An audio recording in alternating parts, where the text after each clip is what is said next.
بسم اللہ الرحمن الرحیم۔ السلام علیکم ورحمۃ اللہ وبرکاتہ۔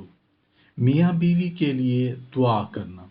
حضرت ابن عمر رضی اللہ عنہ روایت کرتے ہیں کہ رسول کریم صلی اللہ علیہ وآلہ وسلم کہیں جا رہے تھے اور عمر بن خطاب رضی اللہ عنہ ان کے ساتھ تھے۔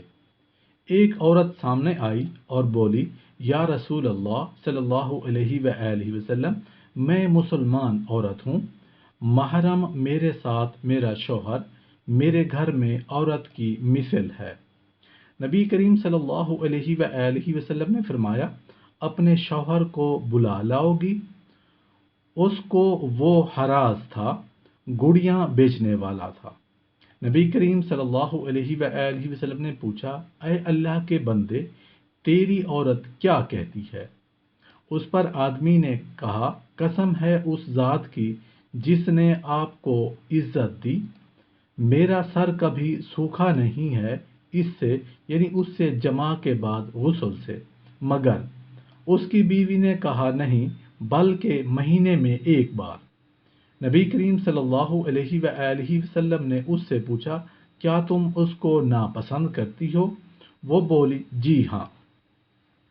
نبی کریم صلی اللہ علیہ وآلہ وسلم نے دونوں سے کہا، اپنے سر میرے قریب کرو۔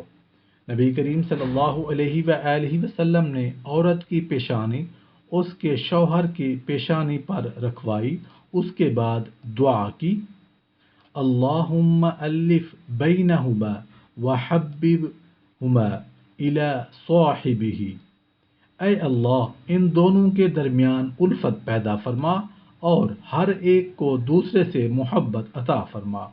اس کے بعد نبی کریم صلی اللہ علیہ وآلہ وسلم بازار سے گزرے اور عمر بن خطاب بھی آپ کے ساتھ تھے۔ وہی عورت نمودار ہوئی، اس نے سر پر چمڑا اٹھایا ہوا تھا۔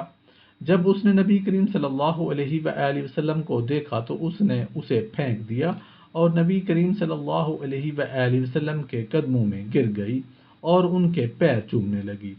نبی کریم صلی اللہ علیہ وآلہ وسلم نے پوچھا، تم کیسی ہو اور تمہارے شوہر کیسے ہیں؟ وہ بولی، قسم ہے اس ذات کی جس نے آپ کو عزت دی ہے، اب تو کوئی بھی مجھے اس سے زیادہ محبوب نہیں ہے، نہ میرا باپ، نہ بیٹا، نہ کوئی رشتہ دار۔ نبی کریم صلی اللہ علیہ وآلہ وسلم نے فرمایا، میں شہادت دیتا ہوں کہ میں اللہ کا رسول ہوں۔ حضرت عمر رضی اللہ عنہ نے کہا، میں شہادت دیتا ہوں کہ آپ اللہ کے رسول ہیں، بے شک۔